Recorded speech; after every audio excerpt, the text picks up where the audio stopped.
परमेश्वर के धन्य नाम की महिमा हो। प्रभात मनन के सत्र 2180 में आप सभी का बहुत ही विनम्रता के साथ स्वागत करता हूँ। आइए आज के मनन के लिए हम पढ़ते हैं इब्रानी अध्याय 13 पद 18 और 19।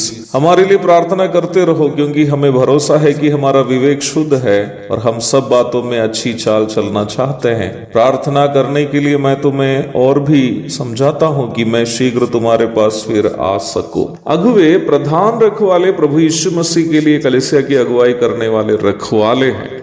कलीसिया के प्रधान रखवाले स्वयं प्रभु यीशु मसीह है। पहला पत्रस अध्याय 5 1 और 4। प्रभु यीशु मसीह के लिए कलीसिया की रखवाली करने के लिए प्रभु के द्वारा नियुक्त किए गए प्रभु के सहकर्मी हैं प्रत्येक अगुवे। वे लोग कलीसिया के अगुवे अथवा अगुवाई करने वाले होने के कारण विश्वासियों के साथ बैठकर आगे की ओर देखकर बैठने से भी उचित है ये करना कि वे लोग आगे से सदस्यों की ओर देखकर आमने सामने होकर बैठे।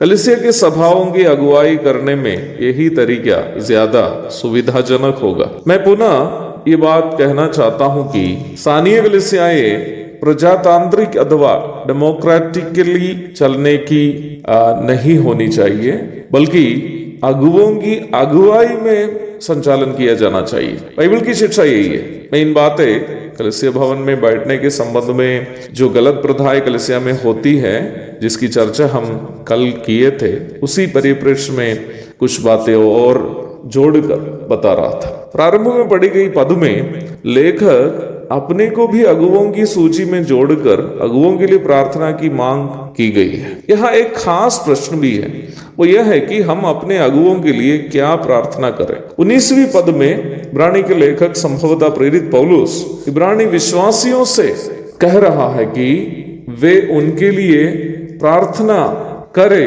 कि वह शीघ्र उनके पास पुनः पहुंच सके। लेखक यहाँ अपने और अपने साथियों को भी जोड़कर हम शब्द का प्रयोग किया है, जो पौलुस की पत्रियों में ज्यादातर देखने को मिलते हैं। मैं इब्रानी के लेखक के रूप में पौलुस को समझते हुए कुछ बातें कह रहा। यदि किसी को तर्क है इस विषय पर, कृपया माफ कीजिएगा। प्रेरित पौलुस विश्वासी भाई बहनों के साथ एक घनिष्ठ तथा भावुक संबंध रखने वाला एक अगुवा था। वचन में हमें इसके लिए कई दृष्टांत देखने को मिलते हैं। इफिसुस के प्राचीनों से विदा होते समय वे लोग पौलुस के गले से लिपट कर रोते हुए उनको चूमते हुए प्रेरितों के काम 20 की 37 में हम देखते हैं। पौलुस विदा होकर रोम की ओर जाते समय इफिसुस के अगुवे इतने क्यों रोए होंगे? क्योंकि प्रेरित पौलुस उन्हें यूं ही वचन नहीं सिखाया था, बल्कि आंसू बहा बहा कर उन्हें वचन सिखाया था। प्रेरितों के काम 20 की 31। पौलुस सेवकाई में वहां वचन के साथ साथ अपनी आंसू भी इफिसुस में निवेश किया था, और पौलुस ने जो आंसू वहां निवेश किया वही उनको वापस मिल रही थी। थिस्सलुनीकी कलीसिया से बात करते समय भी पौलुस ये बताते हुए हम देखते हैं कि निम्न कलीसिया के विश्वासियों से उनका प्रेम कितना गहरा था।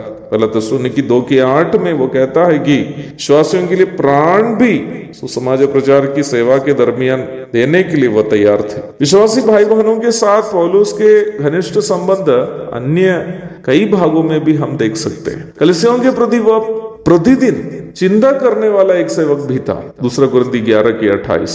कलीसियाओं के प्रति पौलुस की चिंता कलीसियाओं के द्वारा कमाई करने के लिए नहीं थी, प्रेरितों के काम 20 की 33 और पहला थिस्सलुनीकी 2 की 5, बल्कि कलीसियाओं के प्रति पौलुस की चिंता ये सोच करती कि कलीसियाएं कभी वचन की शिक्षा से भटक न जाए। 2 कुरिन्थी 11 की 2 और 3, गलातियों की पत्री अध्याय 4 5 से 20 तक पढ़िएगा।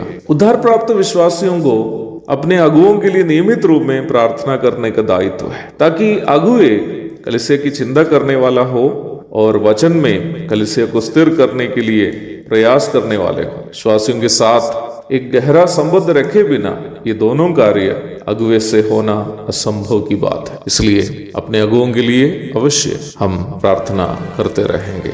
एक और शुभ दिन की धन्य कामनाओं के साथ आज का मनन में यहाँ समाप्त करता हूँ। प्रभु आप सबको आशीष दे। आमीन।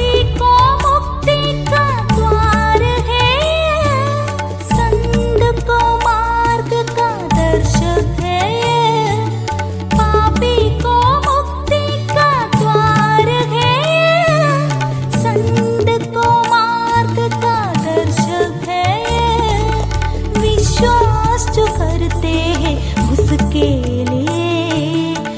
अनंत जीवन का